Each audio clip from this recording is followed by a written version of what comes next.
listening to Head Voice, bringing you inside the minds of singers and sound creators who are redefining what it means to make music with the voice. I'm Evan, and this week we have got a special episode for you. Deke Sharon is on the show. Yes, that Deke Sharon. You might know him as the father of acapella. He's a singer, producer, arranger, composer, director, coach, author, etc.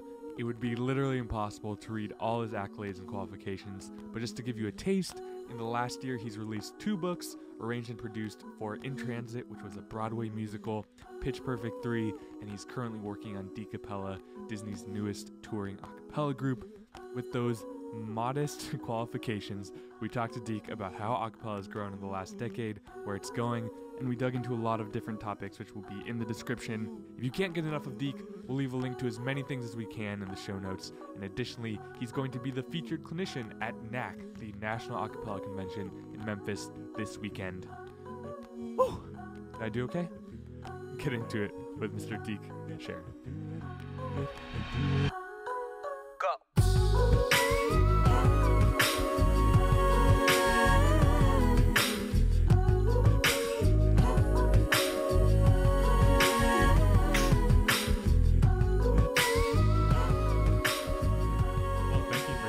Of course. So we're going to kind of, I guess, start from the beginning. If you wouldn't mind just kind of saying like where you're from and where you grew up and all of that. I was born and raised in San Francisco, California, and started singing at a young age. San Francisco Boys Chorus. I sang in like operas with Pavarotti and then sang in every school performance, musical, singing group, and a quartet that started out of the Music Man and then went for all 4 years of high school. So San Francisco was very good to me as far as vocal music was concerned. 415 stand up. That's Sorry, right. We'll crazy. represent Sorry that I said that. West Side.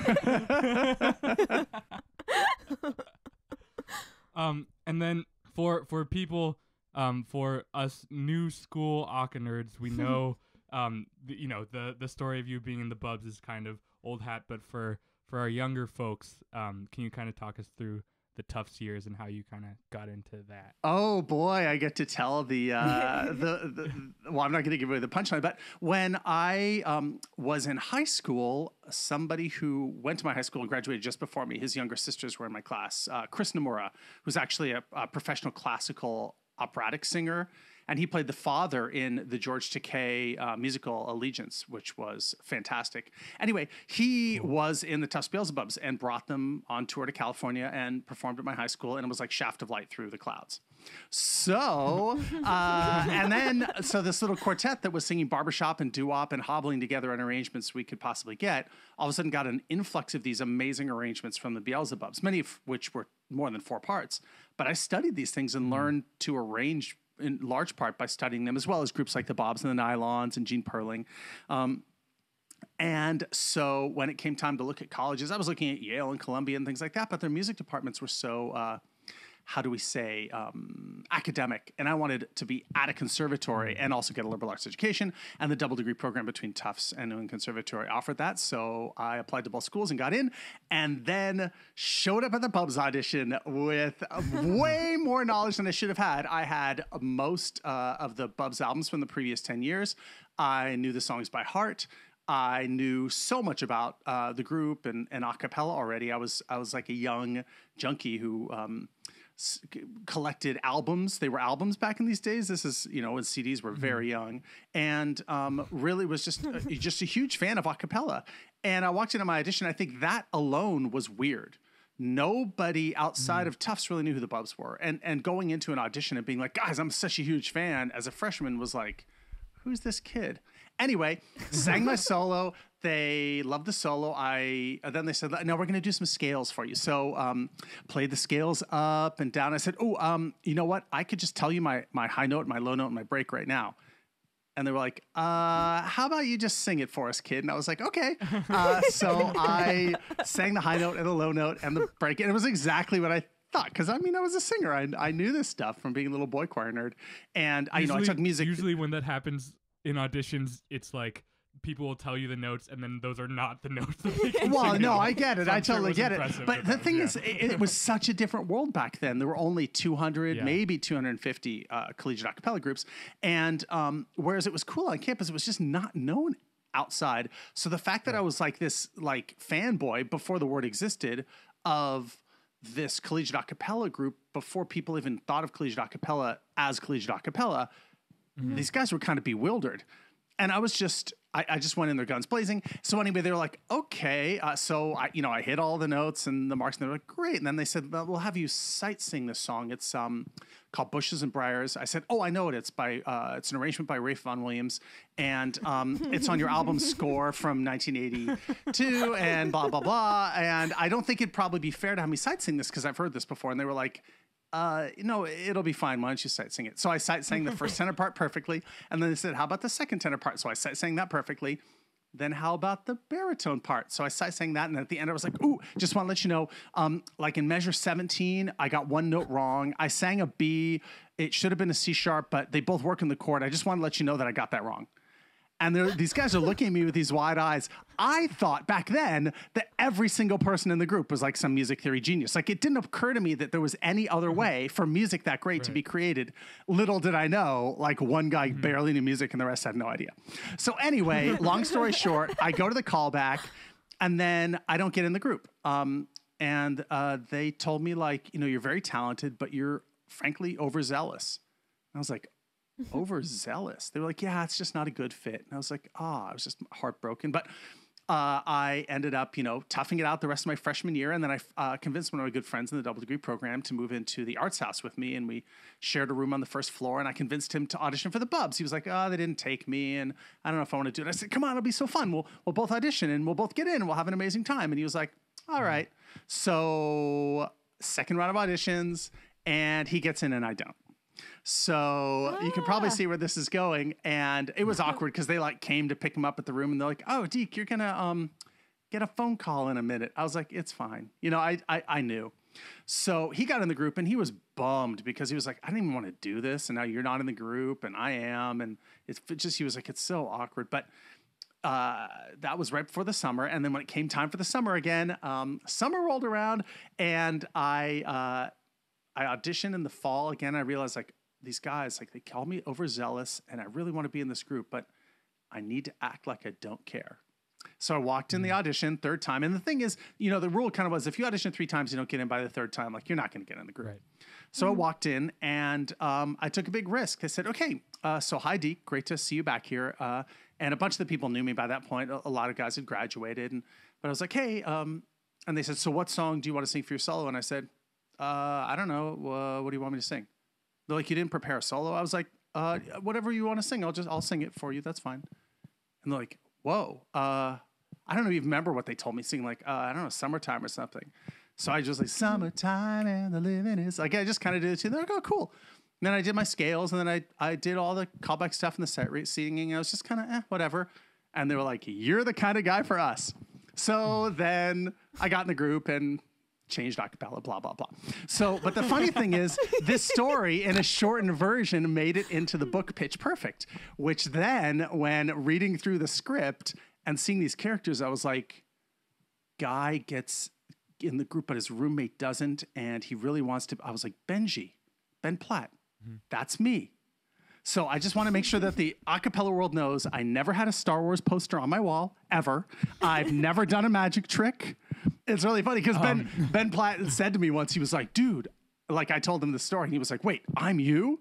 I was like, no Star Wars, no magic tricks, dude. And by the way, Ben Platt's the nicest guy in the universe, so we laughed a lot. Yeah, I fully believe that. Well, you mentioned Pitch Perfect. I think it's like when we talk about milestones in the acapella community, you have your hand in, almost everything. Sing Off, Pitch Perfect, Pentatonics, everything. You've like had some part in creating these things. And I think what's interesting about those is they all kind of are coming in around the same time. And, acapella, I think mid 2000s, late 2000s, it just really like enters the public consciousness in a way that it hadn't before. Obviously, in large part, thanks to you. What did you feel, because you're working with television studios and film studios and all these, and the music industry with all these different things. What did you feel any pressure to represent a cappella in any specific way, because you were kind of the bridge from the community to the mainstream? Yes, I felt an incredible bone-crushing amount of pressure. Let me start with the sing-off, because it predated Pitch Perfect, not the book. The book came out and kind of nothing happened, and then I read that an actress had optioned the rights to make the movie for it, and I thought, well, that's never going to happen. And then, for 2 years, of course, it didn't. But I did get a phone call from somebody who was working on this new TV show at NBC, this a cappella show. And I'd heard from a couple people who had auditioned for it, like Trist Curlis, who's now in Manhattan Transfer. Everybody knows Trist. Trist was in Impact at the time, and he said, dude, we auditioned for this show, and we asked if we could be turned up a little in the monitors because we couldn't hear ourselves. And the person in casting said, like, you're just going to need to listen a little harder. And he was like, I think the show's going to be a catastrophe. So I was getting back really bad reports, and I was worried about it. And then I get this phone call. And so I said, they said, like, we've got our whole staff, but we could probably use one other person to kind of help out with arranging a little bit. So, let's fly you down, have you meet everybody. So I flew down, and I sat on the couch next to the person who was in charge of the arranging. And she's a lovely human being. I won't name any names, but she doesn't, well, let me just put it this way. She turned to me and she said, when you arrange music, do you write down the notes? And I thought, oh my God, we're going to die. I mean, it really was like, I was like danger, Will Robinson, boop, boop, every siren in my head. But I said whatever I needed to say to convince them that I was the nice, team player that would get along with everybody. And so I got myself hired. And so I got there on the first day, and I went up to the showrunner and said, just wanted to let you know, I got the arrangement you wanted me to work on taken care of. And he said, sit down. You're not on the agenda. I don't care what you like. Just sit down and shut up and learn your place. And I was like, whoa, it's one of those things. And then during the meeting, they were going through everything, and they were just about ready to wrap up. And he said, like, does anybody have any questions? And I said, yeah, I just looked at the schedule and I noticed there are no sound checks for any of the groups on the schedule. He said, yeah, because there aren't any sound checks for any of the groups. You're just going to have to deal. Okay, we're done with the meeting. And I thought, whoa, oh no, this show is going to suck. So I had a clear situation in my hands, and it didn't take me long to make the decision. Basically, I realized I'm just going to need to fix things, and they can fire me if they want. So I don't know if you've ever seen Wallace and Gromit, but I was like the dog who just ran around and fixed things. I became best buddies with the monitor people and the front of house sound people who were all fantastic, and the people out in the sound truck. I got to know the choreographers, all the creatives, the casting people, the show, like everyone. And I literally was there from 7 a.m. till 2 a.m. every single day. The other music person really had only ever worked with female voices, and there was one women's group on the show. So I worked with all other 7 groups. And then when she went home, I worked with them too. It was just crazy. And a couple weeks into it, I got a note that said, we see what you're doing and we appreciate it. Sony. And I was like, whoa, it's like a spy movie. Mr. Sony. And then another, one of the main showrunners who used to be in the Yale a cappella scene or whatever, Sam Weissman, he had to go home because someone in his family was sick. And he said, here's my orders to everybody. Get Deke whatever he asks for. And I was like, whoa. Anyway, the show ended up being a big hit, and I poured my heart and soul into it. It was the highest rated new show on NBC. And at the end of the first season, they didn't fire me. In fact, they made me a producer, which doesn't happen too often in the media world. So then I was able to hire up a staff. First person I hired was Ed Boyer, because I was literally, as soon as everybody was done all the singers were going to bed, I got in a car in the middle of the night and drove over to the sound mixing studios where things were getting put together in post, and sat there at the soundboard to make sure the bass EQ was right and stuff. And I was crazy blurry-eyed. I've never slept so little in my life. So anyway, I was like, get Ed Boyer. And then second season, they're like, we don't have any more budget for anybody else on the show. And I was like, can I get one more arranger? And they were like, fine, but they have to be LA local and sleep in their own bed. There was this one guy who had just graduated from USC SoCal Vocals, and he had worked with one of the groups, the SoCals, and he was young and he was talented. And I was like, I get a good read from this guy, and I like his arrangements, so I'm going to take a chance. His name was Ben Bram. Mm-hmm. And I mean, the show literally was like that. Don't know him, never heard of him. And it was crazy like that. And then second season, it was the third highest rated show on all of NBC. It was crazy. And so on and so forth. The worst thing that happened to the show, sadly, was that new guy came in, canceled all these other shows. He wanted to make Monday night's talent show night. They had just run a new show called The Voice in the summer. They didn't have anything for the fall, and they were starting America's Got Talent in January. So they took the sing-off, which would have been amazing to just keep it in December and run it for a dozen seasons. They moved it to the fall and put it up against Dancing with the Stars and stuff, and we just got, our ratings dropped to half. So the show kind of limped forward ever since then. But that third season got us Pentatonic, so it's a wash. So it's all worth it. It's all worth it. So now standing here today, what sort of, obviously it's been very impactful and it's had many different influences. So what are those influences you think that occurred out of the sing-off, and how did it affect a cappella music and the way it shifted? Ooh, yes. Okay.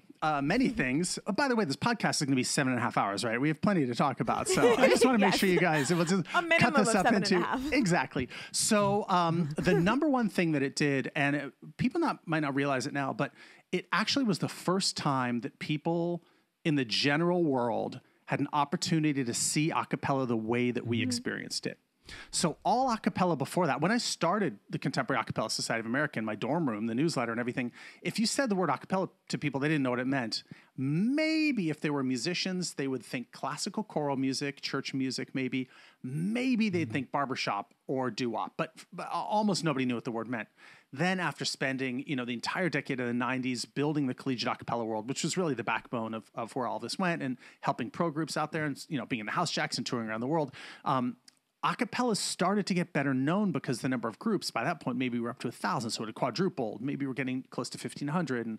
But then it was a punchline in like Jennifer Aniston movies and The Office and Scrubs. Like you'd see a cappella, but it was like, oh, it's that thing that dorky guys do when they're in college. Yeah. So people still didn't get it. They didn't understand, like, it's all different ages and different styles, and there's so much that can be done with it, as we all know.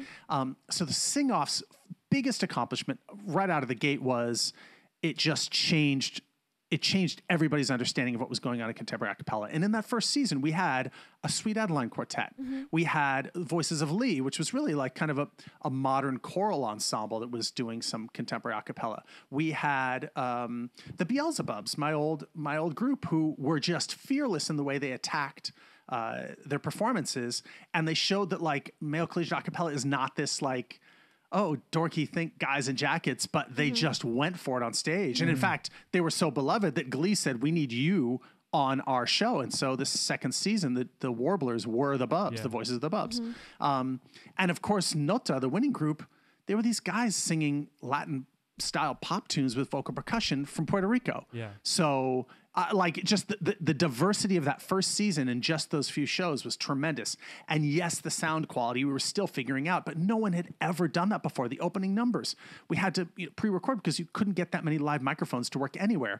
And how do you balance the people, and how do you put the first show was tough because the monitoring on stage wasn't loud enough. And when the audience screamed so loudly, the singers couldn't hear themselves. Like things like this, we had to figure out, and I had to figure them out with very few people in the show actually caring because they worried more about costumes and stuff and logos. Anyway, so I'd say number one is that people got an opportunity to see what a cappella was like. Number two, it gave us a means and a reason for so many groups to get started in the a cappella world. For 5 seasons, the sing-off both gave us groups like Nota, who were put together for the show, and Pentatonics, and Street Corner, Symphony, and I mean, so many other groups. Right. You can go down the list. And they also took existing groups and reformatted them. So Home Free auditioned seasons 1, season 2, season 3. When they called for season 4, I felt kind of bad. I was like, it was like me on the other side. Like, these guys have auditioned, and they do these kind of cruise ship songs, and it's just probably not going to work out. But we always saw everybody and gave everybody the best chance to come back. And they had 2 new members who had Southern drawls, and casting director and I looked at each other and we were like, maybe a country tune. So they came back the next day and we were like, that country a cappella. Yep. And committed. I talked to one of the guys in Take 6 and he recommended them, and he said, but they only do Take 6 style gospel songs. They've never done a pop tune. Yeah. They did This Love as an audition thing, and that ended up being their song in the first show. Yeah. And it was like this for so many groups on the show. We had an opportunity to give people a reason to start groups and to take existing groups and help reformat them in a way that would be really compelling to the public. Mm-hmm. So that was hugely valuable. And then, it would be ridiculous to not mention Pentatonics by name, because what they did in breaking through that glass ceiling, in becoming a household name, is really unprecedented, at least in the past 25 years of a cappella. Yeah. And, I have to say, in the 90s, all roads looked towards, and the House Jacks were signed to a label, Rockapella was out there. It really looked like the group that was going to be able to bust through was going to be an all-male group. And if you look at all the boy bands out there, and you look at all the rock groups and all the vocal ensembles and Motown, Temptations of Four Tops, the math told you it would be a bunch of guys. And I'm so thrilled that it was this incredibly wonderful, diverse group of singers who are friends and who represent so many different aspects of vocal music and just American culture. So they have carried the banner so beautifully with such grace and artistry and musicianship. And Ben Bram has been right there by their side, working fantastically with them. And it's just a joy to watch their career arc. Yeah. And I mean, I can only speak from my personal experience, but just, I have watched the sing off through multiple times, and I will readily admit that. And I think what I remember is when it finally was, season 3 and Pentatonics' season, I remember in some old Tumblr that I have somewhere from high school, I was like, Pentatonics, that is an album that I will buy. For me, shifted what it was about from being a competition thing to being oh, this is a real music thing. And then obviously it became... Pentatonics are actually a real rarity within our a cappella community, because they are a professional group that was formed of people that had an average age in their very low 20s. The average collegiate, and had a strong launch pad right out of the gate. Most a cappella groups that get together after college take several years to get out there and known and established and have enough videos going, that by the time they're really rolling, they're kind of in their late 20s. And late 20s is a little too late for 14-year-olds to fanboy and fangirl over, and for 19-year-olds to go crazy about, I need to buy tickets to the show. That's not to say that there haven't been many successful groups that have kind of come out of that post-collegiate world. But the sing-off gave us that reason to grab these people while they're still in college and put together this group. So now there are, I started DCappella, and the average age of that group is younger. June has been put together. Vocalite, all of us who are elder statesmen, I would say, in the a cappella world, are aware of the need to try to have lightning strike twice, and more importantly, to service the overall a cappella community with these young 20-somethings, because we have tons of scholastic groups. Middle school now, all the way in high school is exploding. Obviously, tons of collegiate groups, and then lots of people in their late 20s through their 30s, 40s, 50s, 60s, you name it, all the way up through barbershoppers. But it's those early 20s that require outside influence to make happen. Yeah. And so I remembered what I was going to say, and it relates to what you said nicely. What do you think that bridge needs to look like from scholastic to pro? Because I see Pentatonics as something that my roommates who know nothing about a cappella recognize them and know Can't Sleep Love or whatever. But there's a huge gap between that and how they perceive the a cappella groups on campus. So how do we smooth over that bridge and make people walk over it? If at all? Well, I like the one word answer is numbers. You need lots and lots and lots of groups for there to be the top of the pyramid to be larger. And so, back when I was saying in the early days of the collegiate a cappella world, we were talking about 200, maybe 250 groups. Now there are probably 3,000 collegiate groups out there. And the real growth over the past 5 or 7 years has been in the high school world, which will soon overtake collegiate groups in the sheer numbers, if they haven't already. There's Amanda, Varsity Vocals, they've got a good list, but they don't have the definitive list. And more importantly, they're not, sharing it with the entire world. So no one's got perfect numbers on all this. But we know that there are umpteen gazillion people and groups that are singing contemporary a cappella in their choirs, and also a lot of schools that have designated groups. In fact, many groups. And now the middle school thing is exploding. Yeah. But putting that all together and kind of bridging that into the professional world at such a young age to get really good groups out there. We're doing the right things by having there be awards and the open that Amanda put together for Varsity Vocals. So there are competitions that, it's a nice carrot. The a cappella community awards are going to come back with CASA. And also they've got the video awards, which I was pushing for because video is such a big part of what sells a cappella. I mean, that's how Straight No Chaser got started. And that is also, frankly, how Pentatonics was able to go from having won the sing-off to becoming a household name. Those videos were everything. And a lot of groups are spending more time making this video. So number one is sheer numbers of groups. Number two is making sure those groups are getting good and making videos and putting those out there. And then it's, it's largely out of our hands. Will somebody end up being on a sitcom? Will someone end up getting heard by some musician and invited to open for them on tour? Like, you don't know. There's so many randoms in the music industry. We'll have to see. Yeah. So you just kind of mentioned how like videos in particular are rising, and that's becoming more of where people are going to consume a cappella music. So how has that shifted in your experiences from 10 years ago to today in terms of performances versus video content and that whole new bubble for a cappella? Oh, well, I can speak from very personal experience because in the middle of the 90s, the House Jacks were signed. There was a bidding war over us. We were selling out clubs here. Our busiest year was 94. I think we did over 250 shows across America. And then we started to tour internationally. And so Tommy Boy Records, the house of Coolio, Naughty by Nature, and whatever signed us to make us their first big pop act that we're going to launch. And for 3 years, we were on their album, or on their label, and we were making recordings, and they loved our original music. And then finally, they said, "We don't know how to market you. We have no idea. We have to let you go." And around the same time, our collegiate agent said, "Listen, you guys kill on stage. You are fantastic. People love you, but the problem is you actually sound too much like instruments, and so people need to see you to get what this is about." Yeah. And the problem was there was no YouTube in the 90s. So the first part of the answer to your question is I feel it personally because I lived that kind of proto genre where we were out there. We were young in our 20s, hungry, a professional group that doing mostly original music, and there was really no way unless a television show was built around us or something. We even went on a couple of those little like competition shows, but 30 seconds here and a minute there wasn't enough to like really get the world to know about us.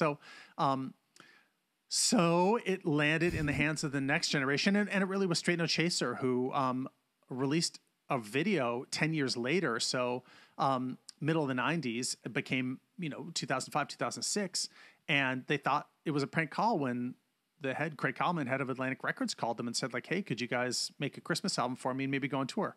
So that was the first time that a viral a cappella video ended up resulting in a career. And so since then, I think we've learned some important things about videos. And the most important one I would say to listeners out there who are thinking like, okay, we're ready. We want to be big. We want to make videos. I'd say you really have two different ways to go. One is the down and dirty videos, and one is high end.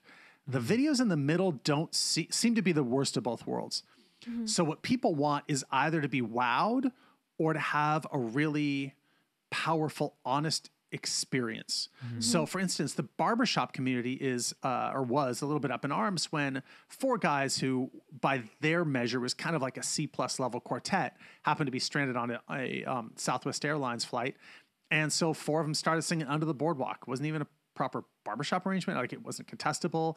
And their performance of it wasn't necessarily anything special by our standards, but it captured a moment.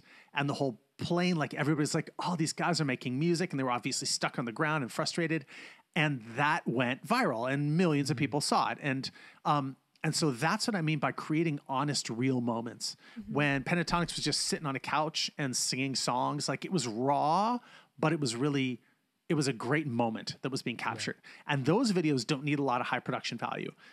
What they need is really good performances, or they need really honest moments. You know, a wedding proposal, or like it's late at night and you just start singing in a bar and everybody's like, whoa, whoa, turn off the music, listen to that. Like, those kind of moments have the potential for virality because it's like, it's like I was saying, those obnoxious BuzzFeed articles, you're not going to believe what happened next. But they have that kind of energy about it. And then on the other side, the really high production videos, they say something different. They say to the world, this is expensive. People took time to make this. They care. It's got great audio. It's got great video. Let's watch this because it's at the same levels as a professional rock group or pop group, R&B, et cetera, et cetera.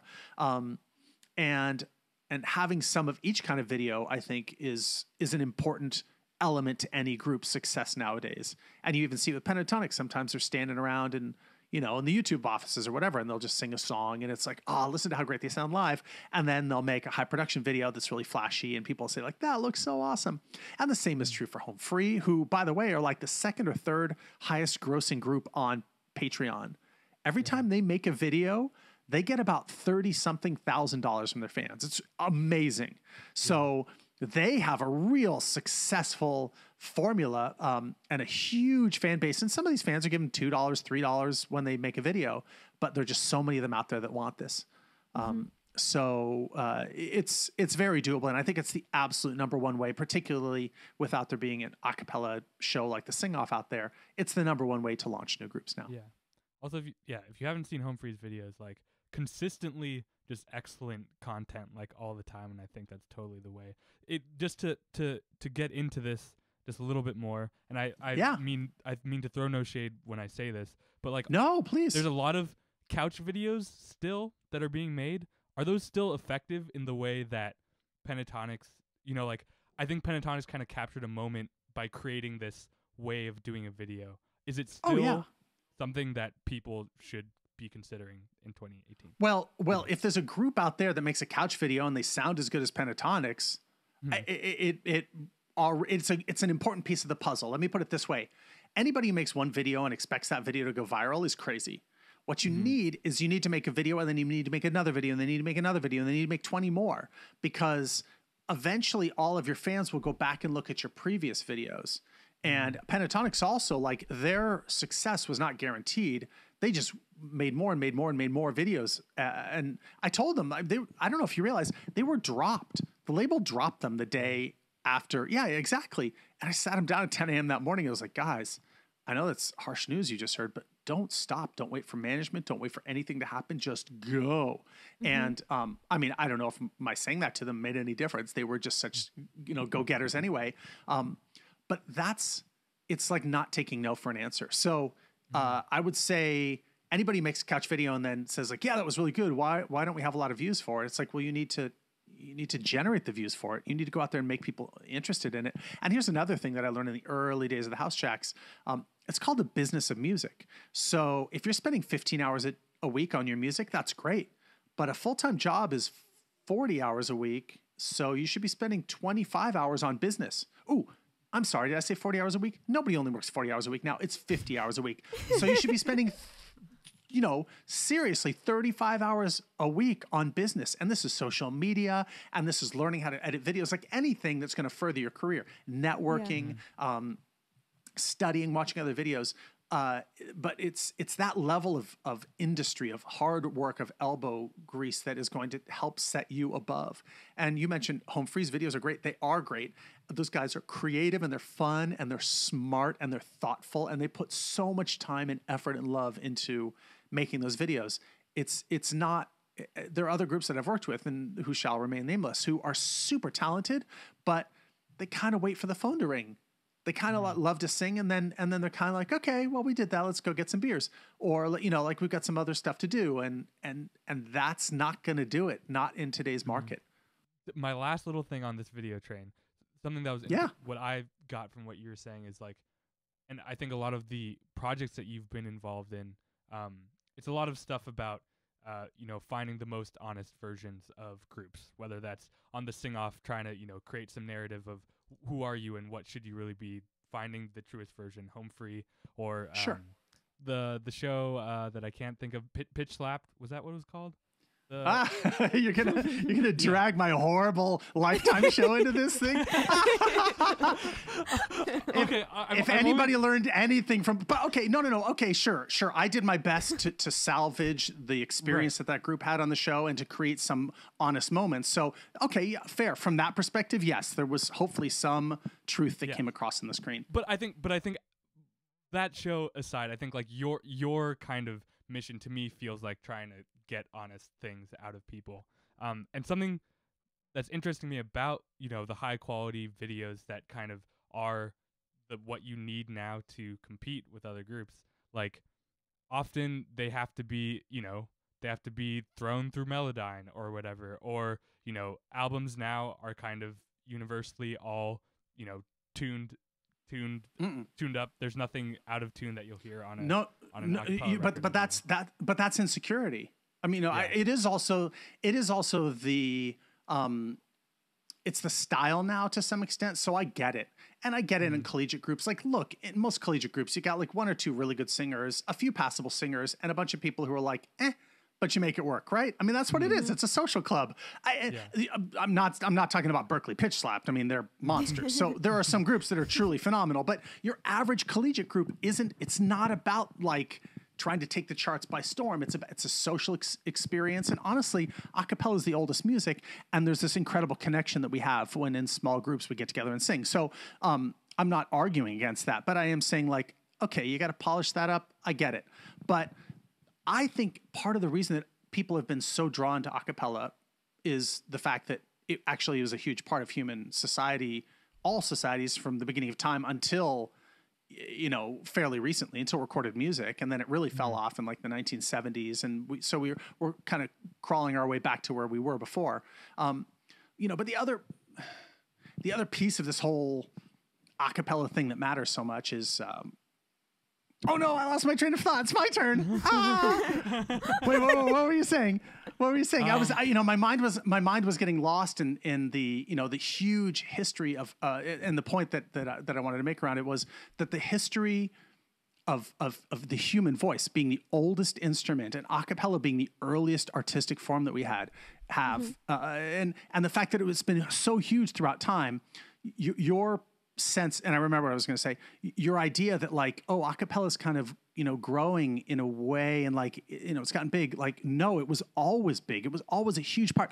Like barbershop was huge. It was a huge contemporary a cappella of its time. Madrigals were huge back in the day. If you wanted Christmas carols, you sang Christmas carols, you know, sea shanties and field hollers and work songs and like, you know, pretty much every Aboriginal culture has had its own style of a cappella. And so anyway, so a cappella was always big. But the point that I was going to make, and I did remember it, I'm not that old yet, is that the reason I think that people are coming back to a cappella now in a time of so much technology and music is because of the humanity.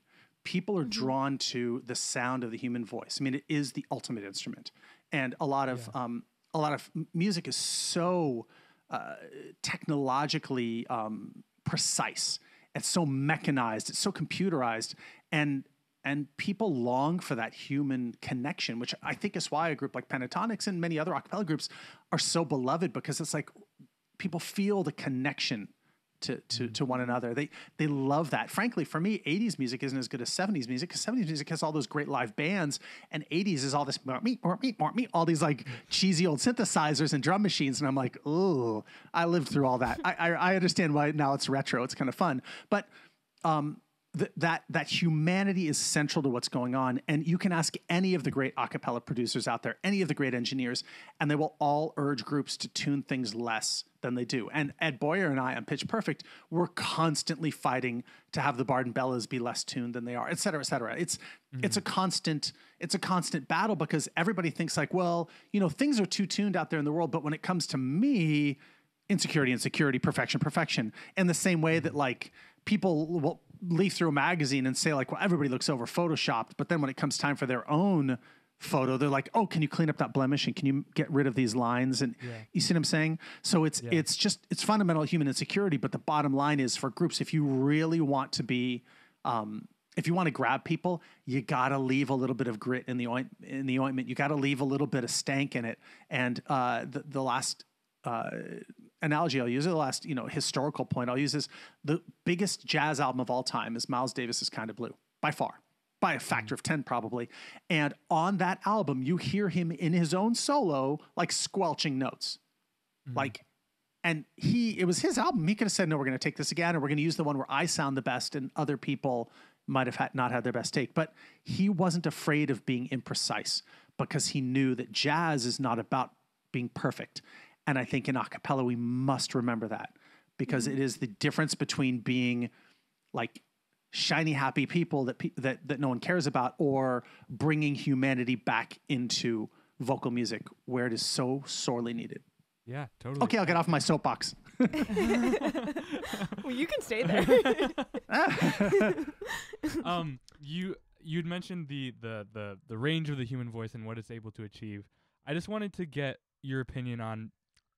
It's just something I've been hearing a lot in the last year of, people in the community talking about this whole thing of scholastic groups being angsty versus being like fun and stuff. It's this whole debate. And I don't particularly care to get into people who are saying that it should be one thing or another that aren't in the collegiate groups, but kind of, for you, what is your take on that, and what would be your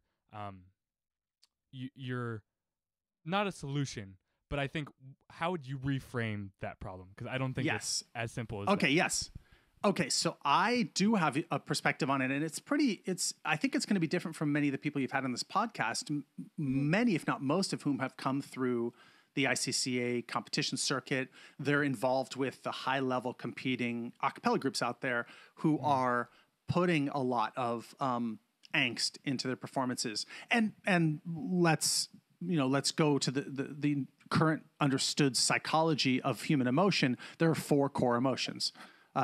It's like the movie Inside Out, except disgust is a second-order emotion. So the primary colors of emotion are joy, sadness, anger, and fear.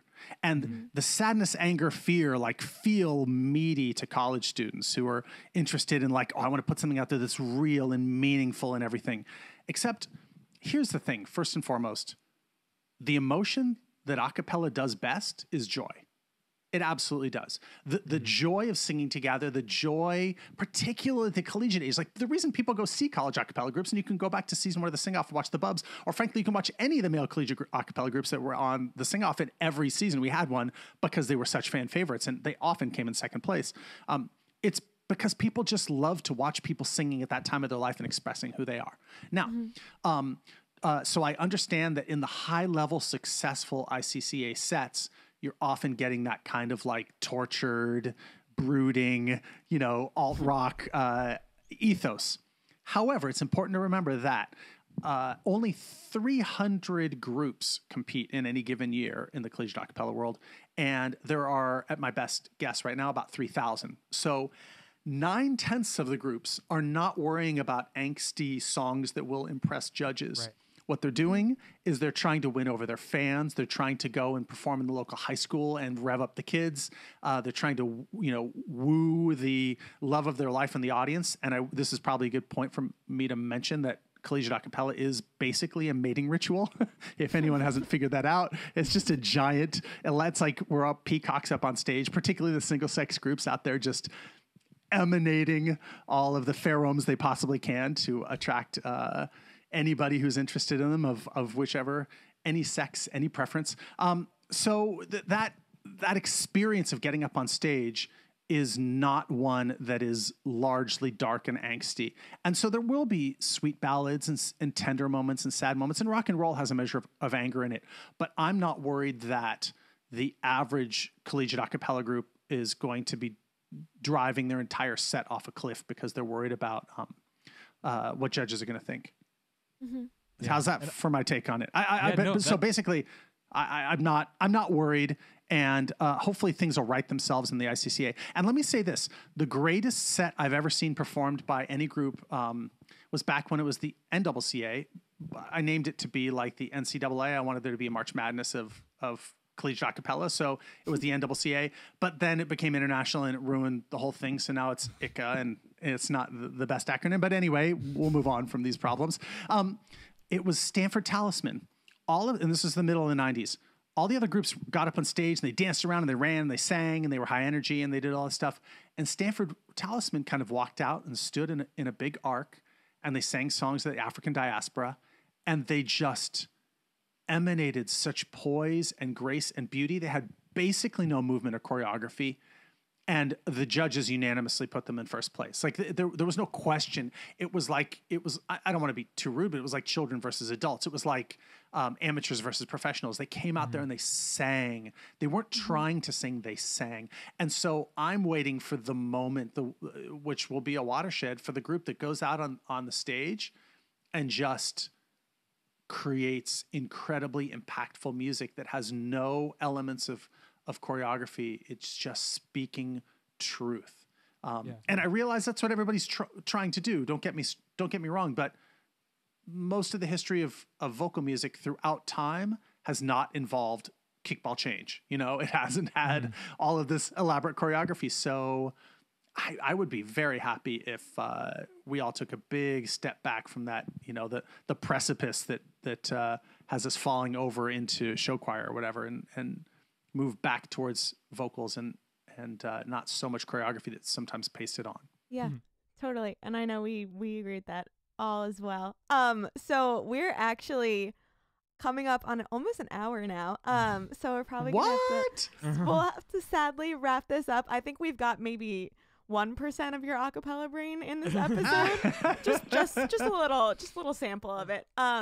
But before we end things today, we like to ask our guests what trends they see in acapella that they love and excite them, and they want to see more in the future. Ooh. Let's go through the list. This is let's go through the list. Right. I'm super excited to see that middle school acapella is growing as much as it is, because first of all, it's a rising tide that will make high school acapella and collegiate acapella better. And for the groups in the school districts that have the ability to start singing 3 and 4 part harmony in the 6th and 7th grade and 8th grade, what the young singers learn and what they're capable of doing is so fantastic. So that's a trend that I'm hugely excited about.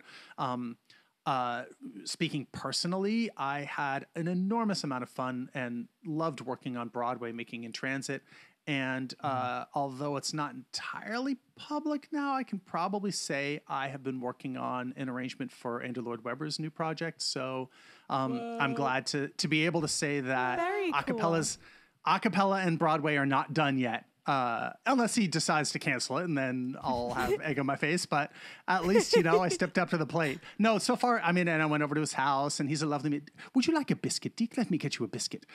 He's a lovely, lovely guy, and it's going to be really cool. But I think, there's so much drama built into a cappella and the human voice. I'm glad to see it more integrated into musical theater, and hopefully much more of that will continue to happen. Obviously, all of the other things that are trending are moving in the right direction. But the last thing I'll leave you with, I think, is something that I smell a little bit of fear in our ranks. That the people who listen to this podcast, the people who are working with a cappella groups, are like, well, maybe that was the last Pitch Perfect movie. And for the record, it isn't necessarily. Time will tell. I'm not saying there's definitely another movie, but it's not definitely dead. It's not over necessarily. And people are thinking, there's no sing-off on television. Is this it? Have we crested? Are things going to backslide? And the point that I was making earlier about a cappella growing and returning to a place where it once was, I think that hopefully will be where we remain. So I'm not sure that we'll continue to grow, and we'll have, 20, 30, 40,000 collegiate a cappella groups out there. But I don't necessarily see us backsliding from where we are right now. In fact, a lot of my career is traveling to colleges and creating new festivals and whatnot. And I got to say, I'm going to colleges I've never heard of and working with groups that no one's ever heard of. There's so many singing groups out there and high schools that aren't kind of in the mainstream or aren't making it, into people's YouTube queues. But the stuff is out there, and I think we're gonna stabilize and be where we are now. And then, let's get another Pentatonics. Let's get another television show. And I've got 4 shows out there right now being pitched. So we're trying, believe me. But anyway, the last thing I would leave people with is not to worry that a cappella is necessarily going to do this huge backslide, because I don't think that's the case, but to continue doing what they are doing, which everybody I've heard on your podcast and everybody that I talk to, who are in their 20-something, excited phase is to continue to pioneer and to try to find real truth through vocal music. And if you get frustrated and you feel like, well, it's all been done before, everything's already been done, just remember that only maybe 10% of all music genres even have any a cappella representation within them. Where's the great Hawaiian a cappella group? Where's the great reggae a cappella group? Where's the club EDM group? I'm waiting for a duet like the Eurythmics or maybe a trio who uses live looping to go hit the club circuit and do 3-hour sets with their voices and just all that could be huge. There's so much completely uncharted territory. There's so much land that's just waiting to be colonized, if I can use a loaded term, or at least homesteaded. How about that? Home free went from cruise ships to the Grand Ole Opry, and that was unoccupied space. So find music that you love and, be truthful to yourself, but realize there's so much potential out there for you to be the home free or the Pentatonics of fill in the blank music style. Love that. And we, like Kayla said, we kind of missed out on a lot of things that you've done, but we can at least get the things that you are going to do. We know that you've got DCappella going. What are the things that you can talk about that's coming up next for? That's exciting. Well, and I mentioned the musical theater thing. Honestly, last year was a feature film, a national tour, a musical on Broadway, 2 books, 20 colleges, a partridge in a pear tree. This year, I'm trying to spend a little more time at home, be a little more sane. So I'll keep publishing music. I'll keep working with groups. I'll keep showing up at festivals. I'll keep answering the phone. But this year, hopefully, will be just a little more chill. So I get to be a dad, like my son, who's in the vocal jazz program at San Francisco School of the Arts, is going to start looking at vocal jazz programs at college. So I'm going to be taking him around on college tours and other things that normal humans do when they have some free time. So, but as more projects unfurl, how about I tell you guys first? Okay. Great. And if you don't follow Deke on Facebook, well, thank you so much for joining us. I'm sure this is not the end of this conversation because it's literally not possible for this to be the end of the conversation. Oh, no, you guys are great. And thank you so much for not asking the normal, obvious questions, but rather going deep and having so much knowledge and love of this style of music. It's heartening to me that there is another generation of huge a cappella nerds who are carrying the banner forward, because that was always my dream. I was alone and I was in my college dorm room and I was like, if only people knew about this, I think they would love it. And now we're at a place where not only we have a huge audience of people who love this music, but I feel a kinship with the two of you and others who are I just want this to be great and people to know about it. And so thank you. Thank you. Thank you. Thank you. Thank you. Well, we truly have you to thank, and that's yes. not hyperbole, obviously. But we hope that you join us next week for a new episode of